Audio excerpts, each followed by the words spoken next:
창세기 11장을 보도록 하겠습니다. 11장 1절로 9절까지 제가 봉독해 드리겠습니다.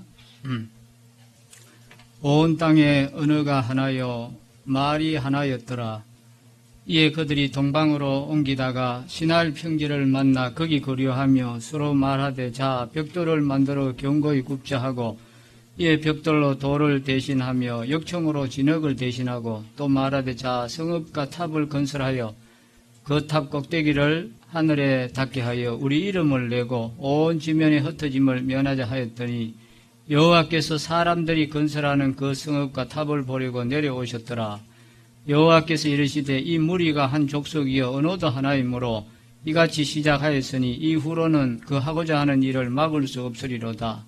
자 우리가 내려가서 거기서 그들의 언어를 혼잡하게 하여 그들이 서로 알아듣지 못하게 하자 하시고 여호와께서 거기서 그들을 온 지면에 흩으셨으므로 그들이 그 도시를 건설하기를 거쳤더라.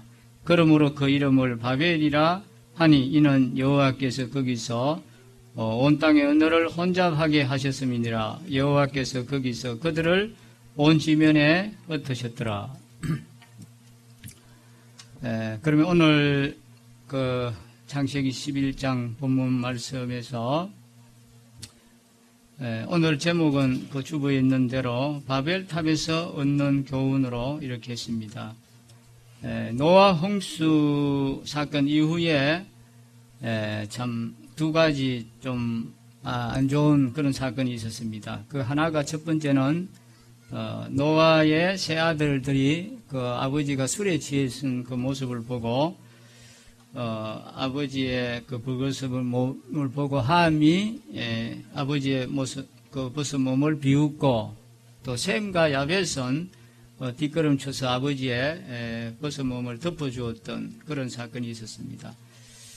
그래서 거기 보면 아버지의 수치를 드러내었던 이 함은 저주를 받게 되었고 또 야벳과 셈은 축복을 받게 되었다 하는 그런 말씀을 지난주에 한번 제가 말씀드린 적이 있습니다. 그리고 두 번째 홍수위에서 좀 어려운 사건이 있었던 것은 바로 오늘 말씀에 우리가 봤던 것처럼 바로 이 바벨탑의 사건입니다.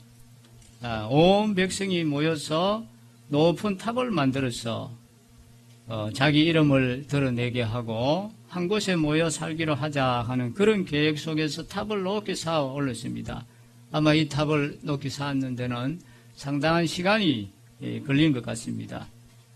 그때 하나님께서 이제 내려오셔서 그들의 그 말을 혼잡게 함으로 이제 피차간의 말이 이제 통하지 않으니까 공사가 중단되었고 또 공사가 중단되니까 이제 사방으로 흩어져 갔던 그것이 바로 오늘 우리가 본문에서 봤던 바벨탑의 사건입니다.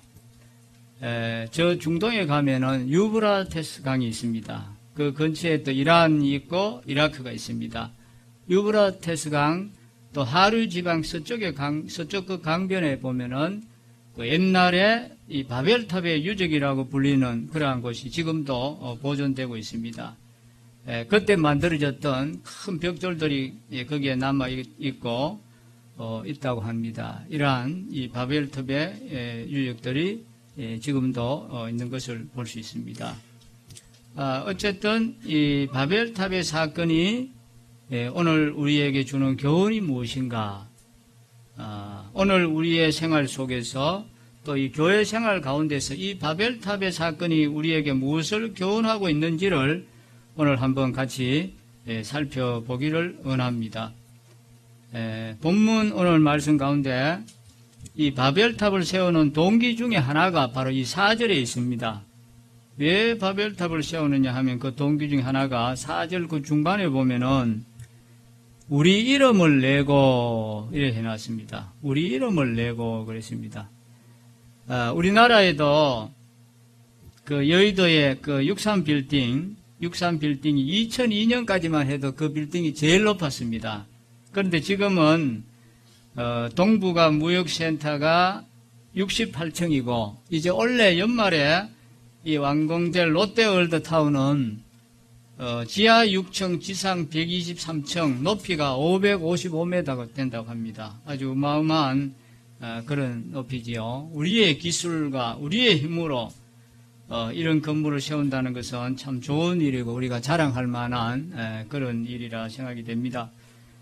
그런데 오늘 이 본문 가운데서 이 바벨탑 사건이라는 것은 뭐 63빌딩이나 롯데월드타워가 세워지는 그런 거하고는 이제 다른 뜻을 가지고 있다는 것을 우리가 알 수가 있습니다. 오늘 여기 본문에 가운데 보니까 우리 이름을 내자는 이제 그런 목적에서 이 탑을 세웠다고 말씀했습니다. 이 건물의 구조가 어떻다고 하는 것은 성경에 나와 있지 않습니다만 아마도 이 어마어마한 그런 구조로 아마 큰 건물이었다고 이렇게 건물이고 많은 사람이 들어갈 수 있어 살 수 있는 아마 그런 거대한 건물인 것 같습니다.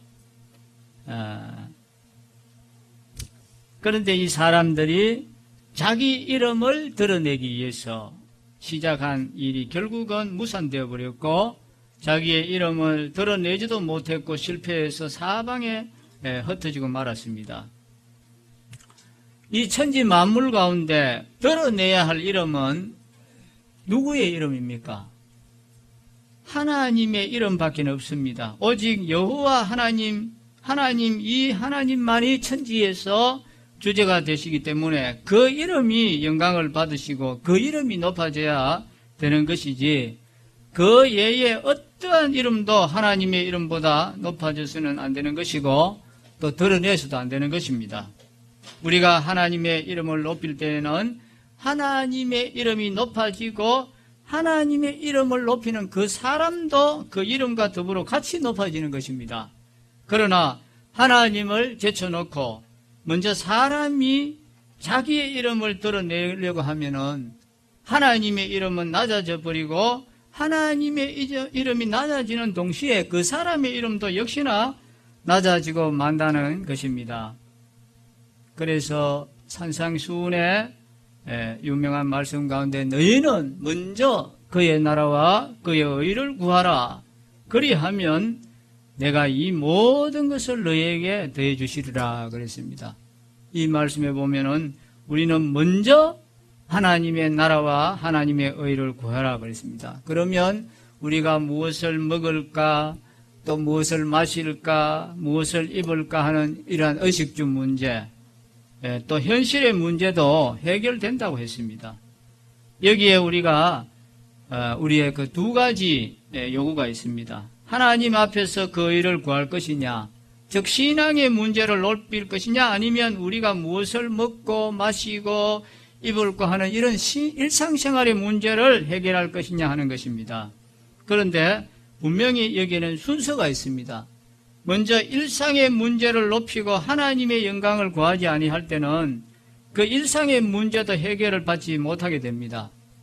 그러나 먼저 하나님의 이름을 높이게 되면은 하나님의 이름이 높아져 가는 동시에 우리의 일상의 문제도 해결된다고 하는 그러한 교훈을 우리가 받을 수가 있습니다. 이 말씀은 제가 신앙생활을 지금까지 해오면서 이것은 경험되는 것이고 영원한 진리라는 것을 말씀드리고 있습니다. 우리는 이러한 것들을 우리 주변에서 얼마든지 볼 수가 있습니다. 세계에서 이 예수님을 잘 믿는 그러한 국가들이 확실하게 이 땅에서 복을 받고 있는 현상을 우리가 목격하고 있습니다. 물론 그 복이라는 것은 물질적인 복만을 이야기하는 것이 아닙니다. 영국 캠브리지 대학 교수요 세계 경제학의 석학이고 노벨 경제학상을까지 받은 아마르티아 생 교수는 이런 말을 했습니다. 한 국가가 번영하고 국력이 신장하는 배후에는 반드시 이 기독교의 영적인 부흥이 있었다고 말을 했습니다. 이분뿐만 아니라 중국 북경대학의 경제학 교수인 앤스 박사도 똑같은 이야기를 했습니다. 그래서 중국 내에서도 선교 활동이 자유롭고 복음이 많이 전파된 곳에 이 경제가 번영하더라는 것입니다. 그래서 한동안 이 중국 그 종교국에서 우리나라의 경제 발전의 본류가 된 이 한국 교회의 부흥을 벤처마킹하기 위해서 한국 교회를 여러 번 방문했다고 합니다. 이 예수님을 믿는 그런 가정, 그런 개인이 또한 축복을 받는 것도 우리가 목격을 하고 있습니다. 사람이 자기 이름을 먼저 내세우고 높이려고 하면 하나님의 이름은 물론 높아지지 못하고 자기 이름도 높아지지 못한다는 것입니다. 하나님의 이름을 먼저 높이게 되면 하나님의 이름이 올라가는 동시에 자기 이름도 같이 올라간다는 사실을 우리가 여기에서 배울 수가 있습니다. 우리가 진정코 우리의 이름을 높인다는 것은 우리의 할 일이 아닙니다. 그것은 하나님께서만 하실 수 있는 일입니다. 사람이 훌륭한 재간을 가지고 있고 훌륭한 능력을 가지고 있고 많은 재능이 있다 할지라도 하나님께서 그 사람에게 기회를 주지 아니한다면은 그 재능은 발휘할 수도 없고 또 재능을 드러낼 수도 없습니다. 이 땅에서 묵혀서 스켜지고 맙니다. 오늘날 똑똑한 사람들도 많이 있지만 그 사람들이 다 성공한 것이 아닙니다.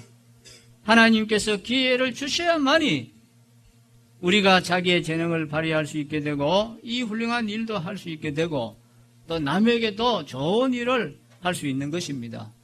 우리는 스스로 자기 자신을 높이려고 애쓴다고 해서 우리가 결코 높아질 수 있는 것이 아닙니다. 이러한 사실을 우리가 먼저 묵상을 해보는 것입니다. 이 스위스의 유명한 목회자 존 프레처라고 하는 분이 있었는데 그는 이런 말을 했습니다. 스스로 불을 켜지 말라. 하나님께서 켜주시는 불을 밝혀야만 밤이고 낮이고 타오른다고 이런 말을 했습니다. 바로 이 말은 무슨 말씀이겠습니까? 내가 내 자신을 높이기 위해서 내가 나의 불을 켜지 말라는 것입니다. 내 자신의 명예를 내가 만들려고 하지 말라는 것입니다. 내 지위를 내가 만들려고 내가 올라가려고 하면 도리어 낮아져 버리고 꺼져 버리고 만다는 것입니다. 그러나 내가 가만히 있더라도 하나님께서 높여주시는 그 사람은 영원히 높아지는 것이고 밤이고 낮이고 타오른다는 것입니다. 아무도 그분의 불을 끄지 못한다는 것입니다.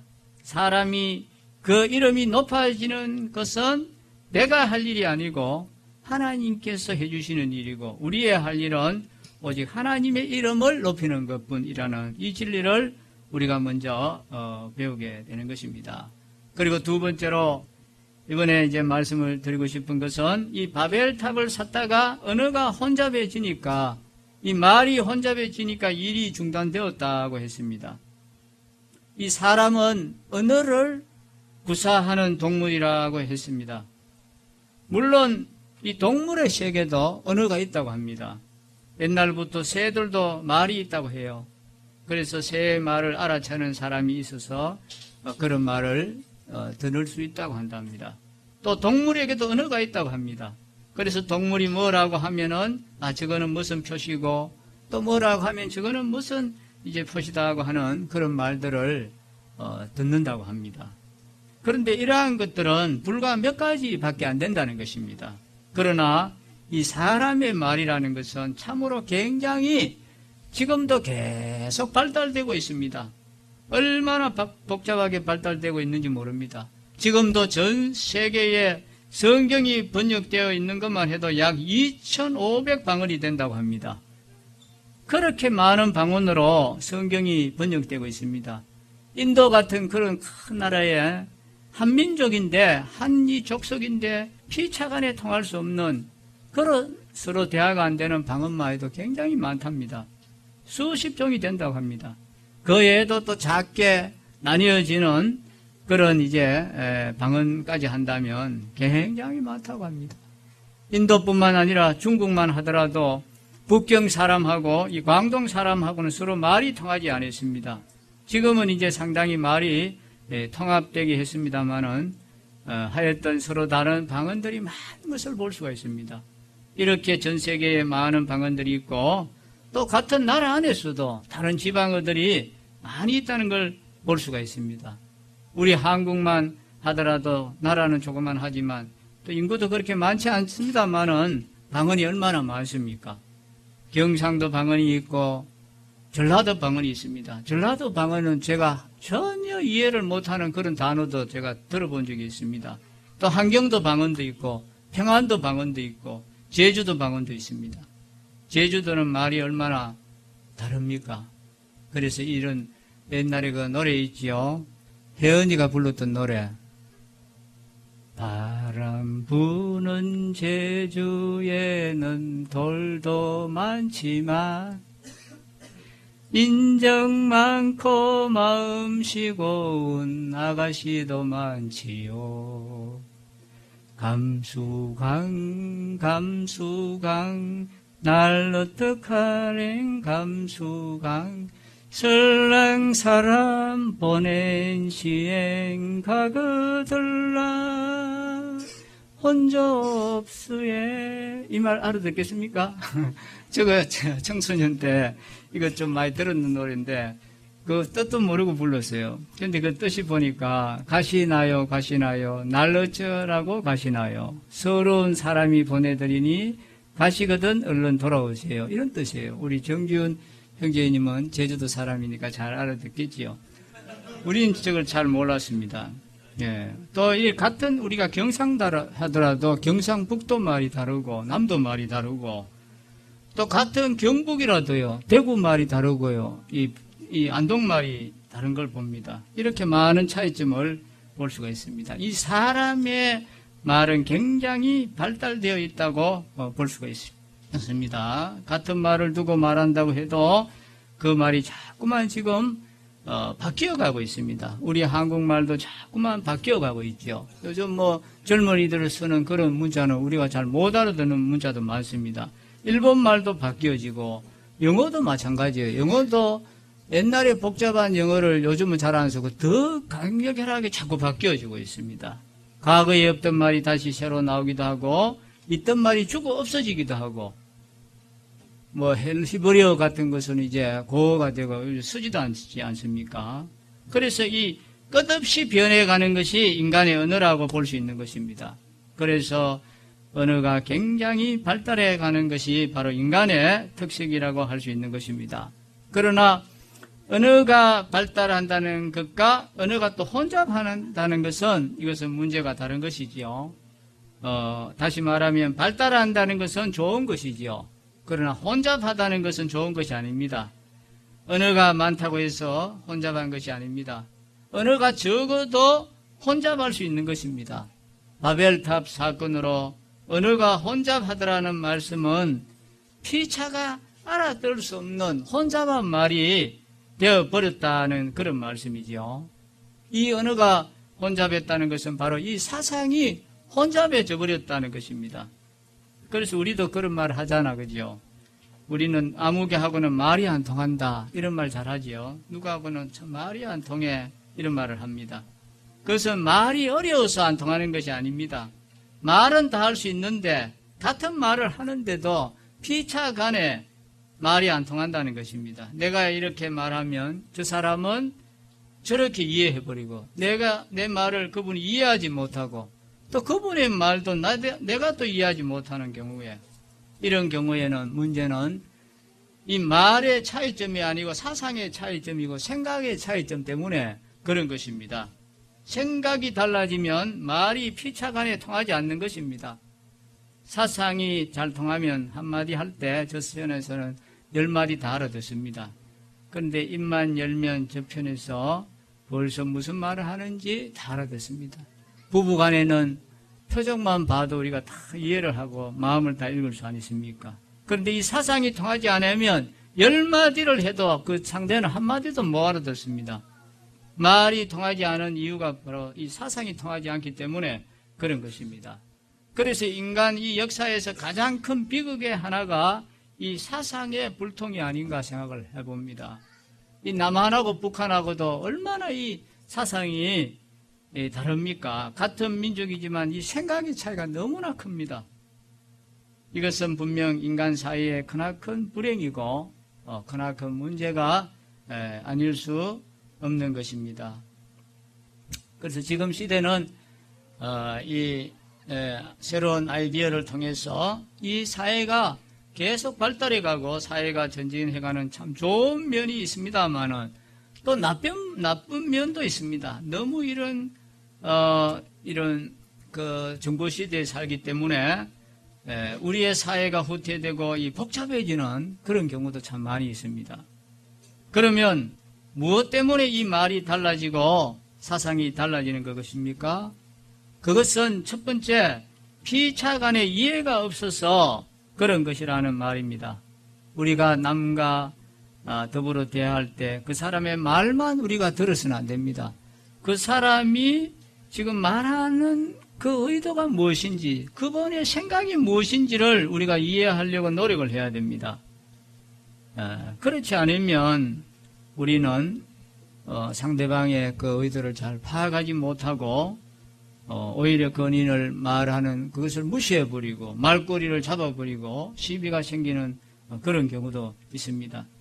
이해가 부족해서 말이 통하지 않는다고 하는 것입니다.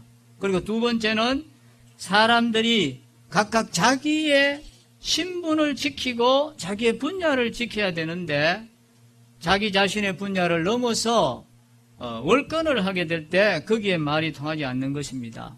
예를 들자면 농사하는 사람하고 장사하는 사람 두 사람이 대화를 합니다.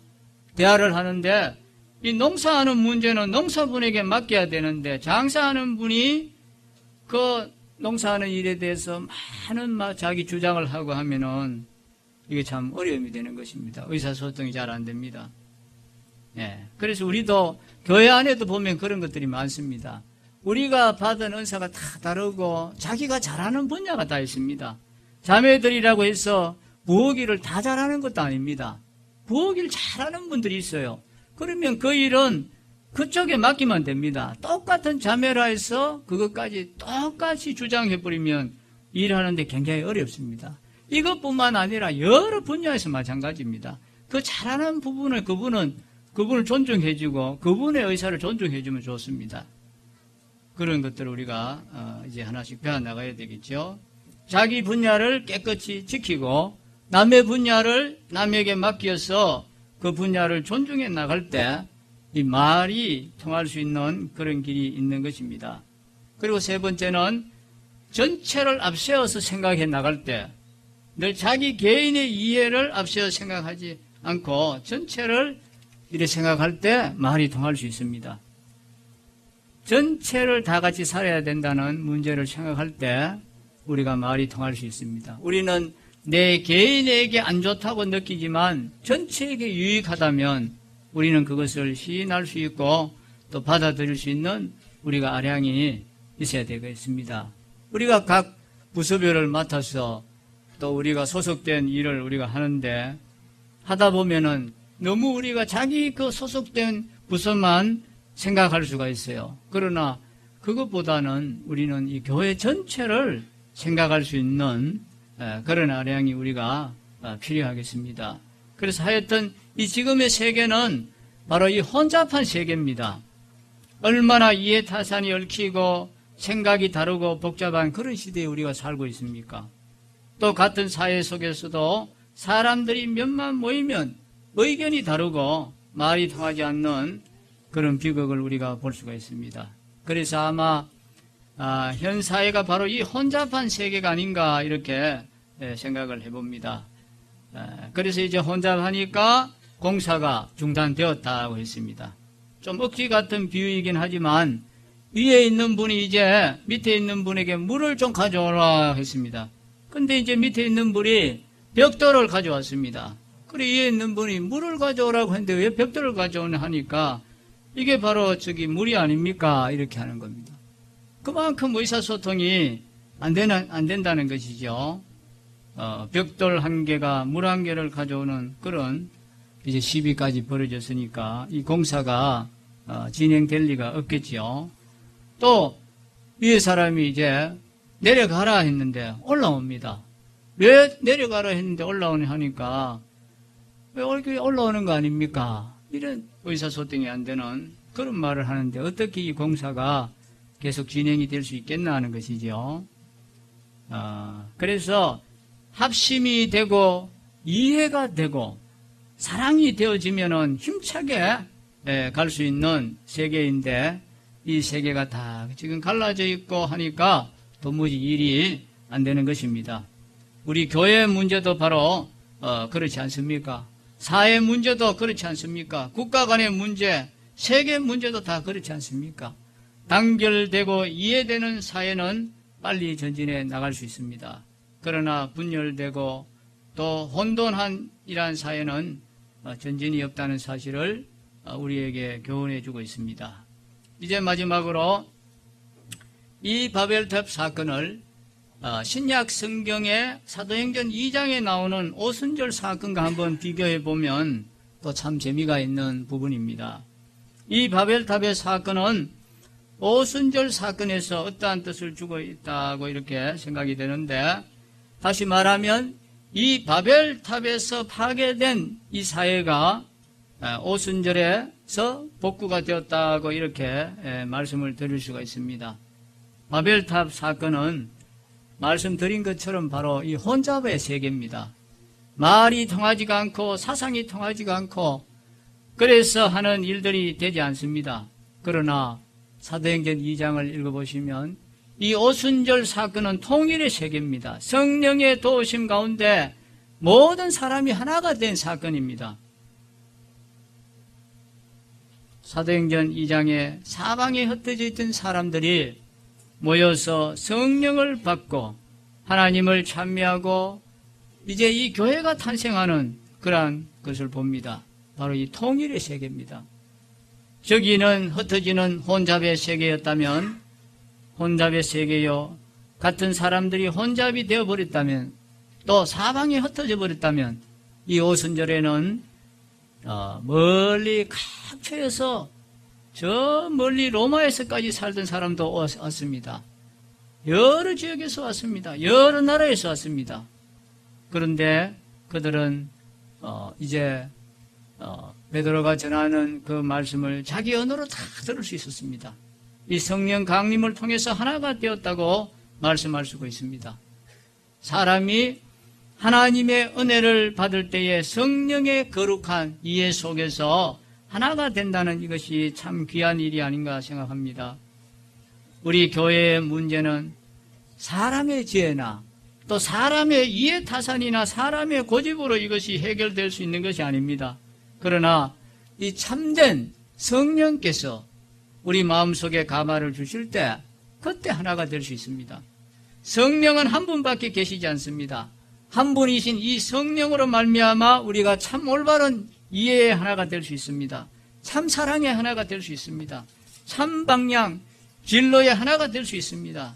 이것은 성령님이 하게 하시는 바로 거룩한 은혜의 선물이라고 할 수 있습니다. 이 바벨탑의 사건은 흩어져가는 역사의 기원이었습니다. 이 바벨탑을 중심으로 해서 사방으로 흩어지고 말았습니다. 그러나 오순절 사건은 흩어져 있는 사람들이 모여온 사건입니다. 각지에 흩어져 있던 경건한 유대인들이 오순절을 지키기 위해서 모여와서 성령의 은혜를 충만을 받고 하나님 앞에 놀라운 교회가 탄생되어가는 모여오는 합하는 그런 세계였습니다. 바벨탑 사건은 뿔뿔이 흩어져서 결국은 다 약해져 버렸습니다. 반면에 오순절을 지키기 위해서 모여온 무리들은 힘차게 불타올랐던 것을 우리가 볼 수가 있습니다. 불 붙는 나뭇개비를 다 흩어버리면 불이 꺼져버립니다. 죽어버리고 맙니다. 그러나 한 군데 모아두면 피차의 힘을 얻고 불이 힘차게 타오르는 것을 봅니다. 그래서 우리는 불을 지핀다 이런 말을 합니다. 또 불을 모은다 하는 그런 말을 씁니다. 나무를 모아두면 불이 타는 것을 봅니다.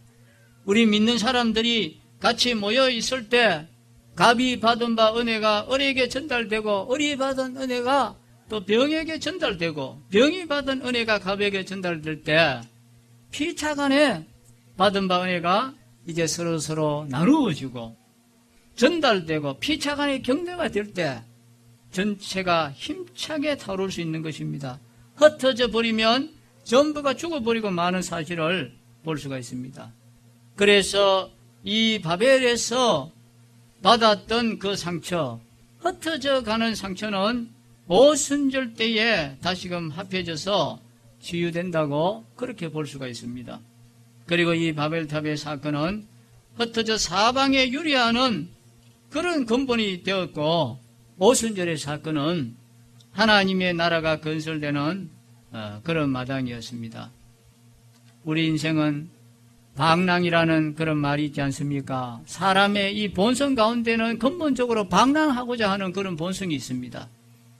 한국 사람을 보면은 노래를 불러도 애처로운 그런 노래를 많이 부르고 방랑하는 노래 같은 것을 좋아하는 경향이 있습니다. 우리나라 유명한 김삿갓 같은 그런 방랑 시인이 있지 않습니까? 그분은 무언가 민중들에게 주는 매력이 아주 큽니다. 많은 사람들이 추정했습니다. 그분의 방랑 생활이나 그분이 방랑하면서 지었던 그러한 시, 이런 것이 굉장히 우리 민족에 감화를 주고 관심을 끄는 그런 사실을 볼 수 있습니다. 왜 그렇습니까?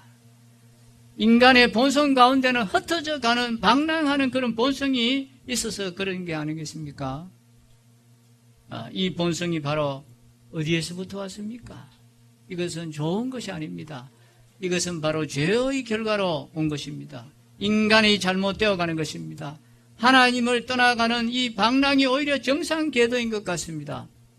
그러다가 오순절 때 다시 합했습니다. 합할 뿐더러 하나님의 나라가 건설된 사실입니다. 이 교회라는 것은 우리가 두 가지로 볼 수 있습니다. 보이는 교회가 있고 보이지 않는 교회가 있습니다. 말하자면 보이는 교회는 우리 남부교회와 같은 이 지역교회입니다. 또 중부교회도 있습니다. 팔공로 교회도 있습니다. 이런 보이는 교회, 지역교회라고 할 수 있습니다. 그러나 이 보이지 않는 교회는 바로 이 우주적인 교회입니다. 우주적인 교회. 보이는 교회는 많이 있습니다. 각양각색입니다. 또 잘못된 것도 혼합되어 있고 있습니다. 완전한 교회는 없습니다. 이 땅에. 그러나 보이지 않는 교회는 하나밖에 없습니다. 그리스도의 몸입니다. 과거에서부터 지금까지, 지금부터 미래까지 동양과 서양을 막론하고 전 세계에 하나밖에 없는 그리스도의 몸입니다. 시간과 공간을 초월해 있는 그리스도의 몸입니다. 이 보이지 않는 교회가 장차 주님의 거룩한 보좌 앞에서 우리 주님을 찬미할 하나님의 나라의 성도들의 무리인 것입니다. 여기는 거짓 것은 없습니다. 거듭난 진실된 성도들만 다 있습니다. 잘못이라는 것은 하나도 없습니다. 보이는 교회와 보이지 않는 교회는 이 사람의 영혼과 육신에 이렇게 한번 비유를 한번 해볼 수 있습니다. 사람의 육신은 보이는 사람입니다. 제가 이 모습은 보이는 사람입니다. 그러나 영혼은 보이지 않습니다. 이 보이는 육체 속에 보이지 아니하는 영혼이 있으므로 이 육체가 살아 있습니다. 이것처럼 보이는 교회 가운데 보이지 않는 교회가 항상 깃들일 때 이 보이는 교회는 살아있는 교회가 되는 것입니다. 하나님의 나라가 그렇습니다. 하나님의 나라는 물론 영원한 세계로서 그리스도의 재림 시에 이것은 완성됩니다만은 현세 이 보이는 세계 속에 보이지 않아야 하는 하나님의 나라가 깃들일 때 이 현 세계는 점차적으로 변화되어 가는 것입니다. 점점 향상되어 갑니다. 영혼을 빼버리면 육신은 썩어져서 성장이 되고 마는 것처럼 이 보이는 현세 속에서 보이지 않아야 하는 하나님의 나라의 이성을 뽑아내버리면 그것은 타락해버리고 마는 것입니다. 그래서 지옥의 형태가 되어버리고 마는 것입니다. 우리는 하나님의 나라와 지옥 중간에 우리는 끼어야 있어서 하나님의 나라에 어떨 때는 가까워졌다가 때로는 어떨 때는 또 지역에 가까워졌다고 하는 그 중간에 있는 그런 것이 아닌가 이렇게 생각을 해봅니다. 다시 말해서 이 바벨탑은 지역에 가까운 그런 형태입니다. 그런데 이 오순절은 하나님의 나라에 가까운 그런 형태입니다. 우리가 부단히 이 혼합되어 가는 현실 속에서 오순절의 정신, 오순절의 은혜가 우리 마음을 언제나 새롭게 해야 된다고 믿습니다. 우리가 사는 현사회는 이 바벨탑 사건으로 인해서 혼란해진 그런 사회입니다. 우리는 그런 사회 속에 우리가 살고 있습니다. 그렇다고 해서 우리가 뭐 한탄하고만 있어도 될 일이 아닙니다. 또 거기에 동화되고 타락할 수도 있는 것도 아닙니다. 이 속에 살면서 하나님의 나라, 오순절, 성령 강림의 세계를 바라보면서 우리는 부단히 우리 자신들을 정화해야 된다고 믿습니다. 우리는 혼란을 떠나서 통일로 가야 됩니다. 우리는 흩어져 가는 것을 지향하고 연합하는 쪽으로 우리는 가야 됩니다. 유랑하는 세계를 떠나서 하나님의 나라가 우리 교회를 통해서 또 성도들을 통해서 이 땅 위에 이루어져야 된다고 믿습니다. 바벨탑의 비극을 우리가 주시하면서 여기에서 일어서서 우리는 오순절을 향해서 가는 우리 교회가 되어야 되겠습니다. 오늘 여기 바벨탑에서 얻는 교훈에서 우리는 우리 이름을 내지 말라고 했습니다. 하나님의 이름만을 높여드리라고 했습니다. 분열되고 혼돈한 그런 사회로 가서는 안 되고 우리는 통일로 연합하는 쪽으로 가야 된다고 했습니다. 이상 마치겠습니다.